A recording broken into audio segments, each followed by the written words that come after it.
We start with the Democratic primary for governor, where Joe Cunningham has won his party's nomination.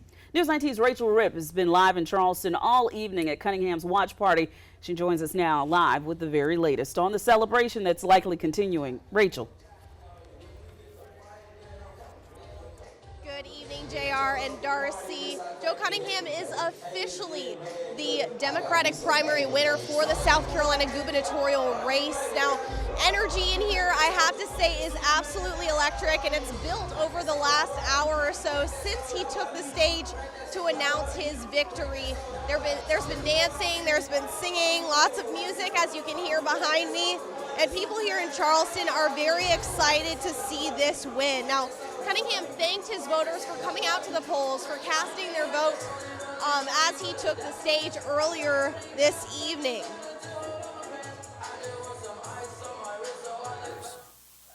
You all, I cannot express my appreciation for the trust that you've placed in me. And I promise you, I will never, ever let you down.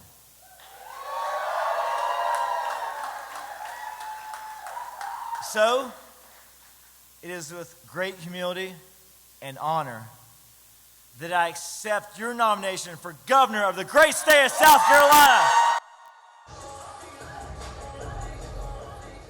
Now, following tonight, Joe Cunningham will face Governor McMaster in the general election this November. Reporting live in Charleston, I'm Rachel Ripp, News 19 WLTX. All right, Rachel, thank you so very much. Yeah, Governor McMaster is celebrating tonight after a big victory tonight over Harrison Musselwhite. This is with almost 87% of the precincts reporting. The governor with nearly 83.4% of the vote. Musselwhite with 16.6%. This race was called very early on this evening. McMaster running in November. If he wins in November and serves 4 years, that will give him 10 consecutive years as governor of South Carolina. He would become the longest serving governor in our state's history. Kaylin Hagwood is live at McMaster's watch party. She joins us now with more. Kaylin? Well, JR, the watch party has really wrapped up for the evening, and honestly, during the day, it wasn't a huge crowd of people, as it was really sort of almost expected that the governor would be able to get this victory today. His speech tonight focusing on the successes of his career so far and what he's hoping to accomplish going forward should he be reelected in November. Of course, thanking voters who came out to be with him and of course asking them to come out again. Now, some of the topics that were discussed tonight included his efforts during the pandemic to keep businesses open, also improving the state's infrastructure and increasing school resource officers. Another topic, the state budget, which is expected to increase teacher salaries once it's approved. When I took office, the minimum starting salary for a new teacher was $30,000 a year. Currently, we're at $36,000. That's not enough. Next week, when I approve the state budget, the new minimum starting salary for a teacher in South Carolina will be $40,000, and that is just the beginning. We are certain that the best is yet to come for South Carolina, and we look forward to working with all the people, everybody out there. Well, the governor added that if he is reelected, he will focus on cutting taxes and strengthening election security as well as fighting against abortion.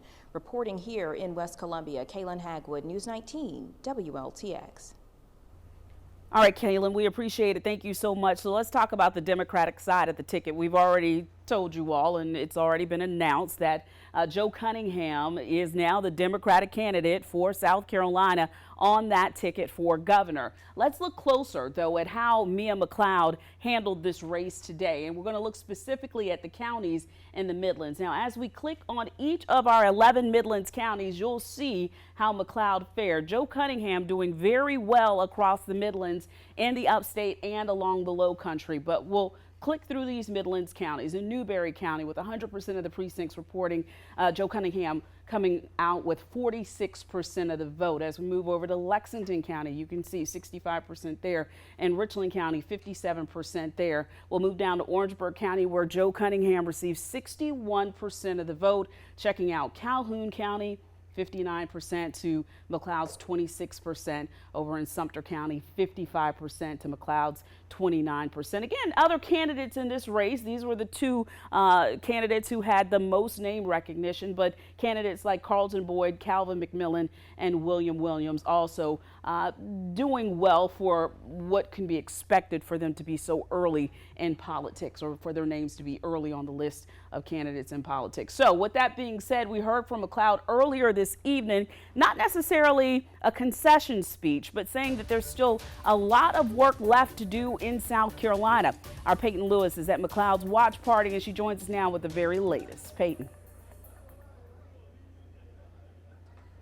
And Darcy, we confirmed just a few moments ago after that speech that was not a concession speech, that Mia McLeod did call Joe Cunningham and concede the race for governor. She did say it has been a journey so far. She is the first black woman to run for governor in South Carolina. And she said, you know, since her application for governor, it had been a long journey. And today she got here and she was able to shake hands with all of the people that voted for her here at this party in downtown Columbia. But in her speech that she had earlier today, she said that her work is not over for the state of South Carolina. But what I do know is that we ran one hell of a race. And I know I speak for our entire team when I say we walk by faith and not by sight. And so we will continue, the work continues, regardless of the outcome. I've always said that. The work continues because South Carolinians are struggling, and we do need real change.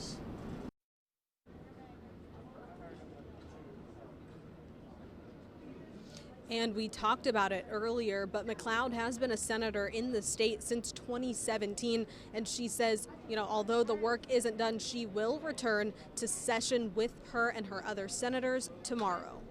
Reporting live in downtown Columbia, Peyton Lewis, News 19 WLTX. JR, we're going to send things over to you with our insiders, our political experts, to get a closer look at all the races impacting the folks across the Midlands. All right, Darce, thank you. Dave Wilson, our Republican strategist, Jim Felder, our Democrat strategist tonight.